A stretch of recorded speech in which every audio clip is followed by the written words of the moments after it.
Hey, what's going on, guys? This is Marcus from Shattered Sun and Ill Nino, and you're listening to the Brutally Delicious podcast.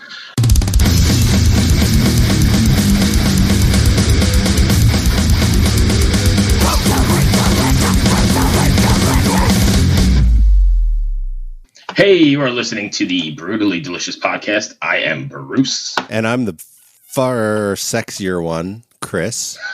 Well, we don't have our partner here today. We're going to be missing Rena, but I think she called you numbnuts. I don't know about the far sexier one. Well, numbnuts in Norway. No, Finland. Yeah. Finland, yes. She's going to smack you next time she's here. Numbnuts in Finland translate to sexiest man alive. There you go. Yeah. And then, Jesus. At any rate, we're going to be missing her today for sure because she adds a certain, quality to the. Yeah, that. See, I'm pulling out a little French Canadian there for you. Yeah, there you go. Je ne sais quoi. Today we're going to be chatting with Marcos from Shattered Sun, and I know you had a chance to listen to him this morning. I'm good friends with Marcos. He's been a really good guy over the years and done some really cool stuff. What do you think of the music? Dude, it was a killer band, and one thing I really liked about their Facebook page is how they're a little bit more personal than a lot of bands with their fans. Yeah.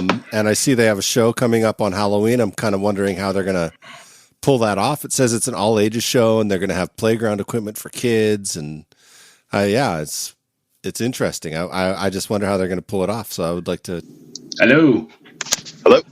Hey, Marcos, how are you, man? Hey, how's it going, man? Good. Long time no talk. I got my partner Chris on the line. How you doing? What's going on, Chris? Doing good. Not much. Just hanging out in the studio.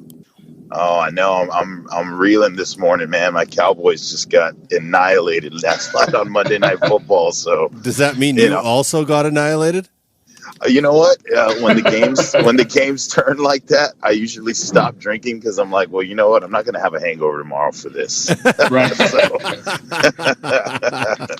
How you been, my friend? I've been great, man. I've been busy. Very fortunate to be busy. Between both bands, I've just kind of been on a roll right now. Shatter just dropped a new record, and Ill Nino's getting ready to put out some singles and announce a new record deal. So I've been very busy, very thankful to be busy. How are you managing all of that in the midst of all this and then still trying to be the family man? Oh, man, it's me and my fiance, Michelle, were actually just talking about that last night. And, I think it was something that I had to accept, mainly with Ill Nino, because it was something that I needed to travel and I needed to go to other states to get things done. And, I've been working. I'm a truck driver as well for my father's company, and I've been working through the pandemic since the very beginning. And I've been fortunate to have the top of the line, N95 masks and all of these things at my disposal. So I just said, hey, I'm going to apply the same mindset and caution that I do in work, to having to travel. So at the end of the day, man, it like you said, it's about my family, and it's about taking care of them, and whatever I have to do to put food on the table and continue to provide for them, I'm going to do it. Right. Yeah. How was that for you? This is kind of not music related, but at the start of the pandemic, when shit was just going absolutely crazy and no one had any idea what was happening or what to do or how to deal with it, how did that affect you personally? Because you were a truck driver and you were essential, like without you, things could not carry on. Yeah, it was like a double kick in the nuts, man, because I'm from a really small town. Corpus Christi is where we're based out of, but I'm from a town 30 minutes from there called Alice, and it was the first time that I was ever actually scared because we don't panic easy down here, man. We're country folks. Yeah. And when I was in, our local supermarket and I saw people panic buying and the fear in people's eyes, that was the first time I was like, holy shit, like this is real. Yeah, this is real. And on top of my work that I do for my father's company, truck driving and moving equipment and essential items all over South Texas, I was had 4 tours on the books for Shattered Sun. I had another 3 on the books for El Nino. I mean, personally, myself, I lost about $40,000. Oh, you know my what I mean? God. Between just in touring, and it was tough, but I had to tell myself after a while, just like any business and every business out here, you got to readjust. You got to figure it out, and we're in the process of doing that. Yeah, I see that you guys have a show coming up there in Corpus Christi. How did that come about? And I see that you're gonna have like all ages, and there's gonna be playground equipment and stuff. Yeah, so there's this place in Corpus Christi that is called Brewster Street Ice House. It holds about 1,200 people. We've had the awesome fortune to sell that out a few times, at the capacity of 1,200. But they decided to start doing shows for country and Tejano bands, social distance. They capped the place out at 260 people. It's seated, it's spaced, it's at first we were kind of like, no, well, that's not metal. You know what I mean? That's not what we're about. So it's just kind of like, you got to hold off. But then you see countless, country bands and Tejano bands just doing it. And I'm like, why the fuck can't we do that? Yeah. And, I understand metal is a crowd driven thing and, the camaraderie that comes with that. But like I said earlier, man, business has got to readjust. And, this is our first attempt at kind of doing that. On top of, we invested a lot of money into our new album, Bled For You, and a lot of other people invested money into it. And sitting back and just saying, well, I guess the label's just going to make all the money and we can't make any on ourselves. It's, it was a tough pill to swallow, man. And we refused to do it. Yeah, well, the record sounds killer. I was just listening to it this morning before we got on. Oh, wow. Thank you, man. I appreciate that. Appreciate you guys' support. To be honest, Bruce has known you for a long time, but this is the first time I've ever heard you. So the first track I listened to was Bled For You, which fucking kicked me right in the nuts. The sound quality from a record, like I'm an audio engineer by trade, and the sound quality was just amazing. Like it was so good. Thank you, man. Yeah, we definitely, it was good.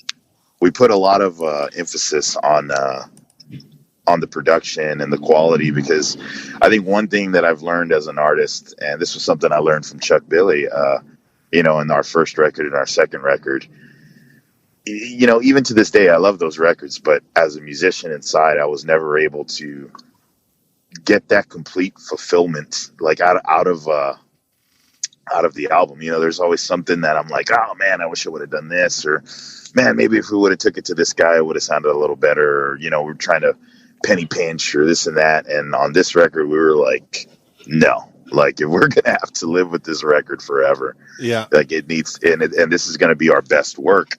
It needs to sound the best as it could be. And, we spared no expense, man. And we had a very great team behind it, and that's why it sounds as good as it does, man. I appreciate you guys saying that. Yeah, and I was going through your Facebook page, and you were doing stories about what the songs were about, really. Yeah. And I don't see a lot of bands do that, where they kind of give, like a lot of bands are like, oh, I just want people to interpret the song and not really give them a backstory about why they wrote it. But the story of Letters to the Grave was kind of touching, man. Like that's hard shit to go through. Yeah, man. And you know what the thing is that, like, I know that there's so many people out there, and not to be so vague, because I do like people to interpret it the way that they want to, but I also know that everybody has somebody that they wish that they could just talk to one more time, and hell yeah. Looking back on it, like, I'm 32 years old now, looking back on it when I was a kid going through that. And I think of, like, my daughter, like, losing, when it happens, when my dad passes, and my daughter, who's super close to my dad, has to go through that, to be at the age of like 7 or 8 and writing out these emotions and, putting them away and not really knowing what to do with them. Looking back on it, it's pretty pretty crazy. And I know that a lot of people feel that way too. And I'm just glad that that story can help people. It seems to really help a lot of people. I've gotten a lot of messages about that. Yeah, no, I just found it really interesting that you were willing to open up about that and share it with your fans. I mean, it's not something you see a lot of people do, to be honest. Yeah, well, I think a lot of that comes from where we're from. You know what I mean? And not to get too deep into this, but where we're from instills a lot of values in the way we are, the way we portray ourselves. And I think as a band, as Shattered Sun, we've always been the small town kids that got a big opportunity and kind of ran with it, and that's never changed us. It's never changed who we are. And, I'm glad that, you and other people can, open up and see that, I'm really coming from the heart. We're really coming from the heart with this record. Nice. Bruce? Yeah, so, I mean, you touched on it a little bit, but at the end of the day, when you're getting those emails, what does it feel like to know that you actually, connected with somebody on something on a much deeper level beyond, the riff or the drums or... It's everything to me, man, because I was that kid, you know what I mean? Not emailing people, but, right. I come from the generation of I would get the record and I'd run home and the first thing I do was read every lyric to every song. Hell yeah. Connect to the ones that are me, you know what I mean? And you build these stories or you build these connections in your head. And that's why to this day, I still love and cherish some of those songs. So to have people, have that same reaction, to my music, that's bigger to me than any festival, than any check, than anything. That's the biggest accolade that we could be given as a band. And that means the world to me. So here's a question for you, and I don't know if it's really applicable, but do you find that now that you're not on the road and you've got more time to, I guess, interact with people, you find yourself connecting more because you don't have that 600 or 600,000 person crowd and the big barrier in between? People have direct access to you now, right? Yeah, absolutely. And I think that's something that even, before the pandemic, that was the thing that was our bread and butter. I mean, ask anybody that has come to see us at the big rock festivals or at the small club shows. We've always been the band to, right after we get off stage, we're going to crack a few beers, go to merch, and literally hang out, and just meet everybody. So we've always been in touch with that side of our fans. But now, like I said, you have to adjust. It's all about interacting, and it's all about making the fans, especially when you can't go out and tour. I mean, the tour that we like I said, we had 4 tours booked for this record, and we had to move them all. Or the one that we were going to do with Testament, I think that one's just not going to happen anymore because right. But it's you have to kind of imagine that, where you can't give the fans that. So you have to give them something else, no matter what it is, like stories about me and my grandfather. I mean, stories about my love for the Cowboys, on some of the songs, and any way that I can touch and reach out to these people. That's what I'm about right now. And again, here's another odd one, but I know you don't have a crystal ball, but we've kind of been talking to people while we do these podcasts. Where do you see the music business landing on the other side of this? It's obviously going to have to change. Yeah, I mean, well, the thing is it's kind of been changing, and the cool thing is with our new record label, going from a record label like Victory to a more independent label that we're on right now. I think the key thing that the record label head, Robert Beltran, always tells me is, there's no fucking rules. There is no rules. So yes, things are going to have to change. We've already moved our tours to next year. We're going to announce a tour in April and May.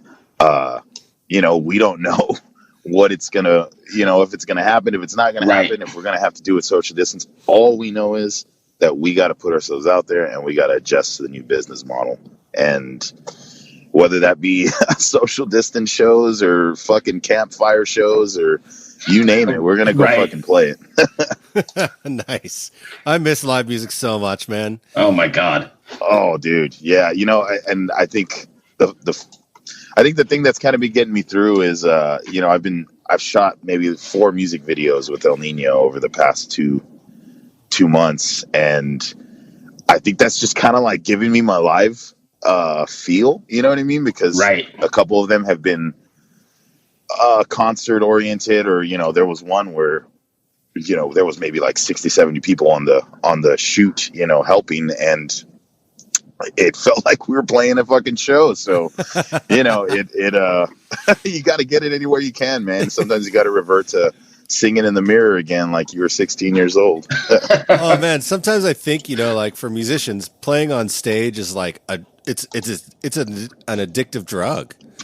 Absolutely. And when you don't have it, you go kind of through like this, like fuck, like I don't even know how to describe it, like withdrawal, I guess. Oh man, perfect example of this was the day that the new album Bled For You came out. So the previous 2 records, the second record, we had a huge homecoming show after a tour. Chuck Billy came out. We did some Testament songs. There was 2,000 people there. The first record, we were actually touring with Testament and Exodus, and we got to play in this awesome city to a sold out crowd. And then you release Bled For You, and me and my fiance literally had a bottle of champagne. We popped it, and I was just kind of walking around all day, just kind of kicking rocks and like not knowing what the hell to do. It was just like, this was not what the fuck it's supposed to be like, but still, we made the best of it, man. And it was fun. Awesome. Chris? I don't have anything else. Do you, Bruce? No. So Marcos, if people want to get in touch with you guys, I guess the best place is just Shattered Sun.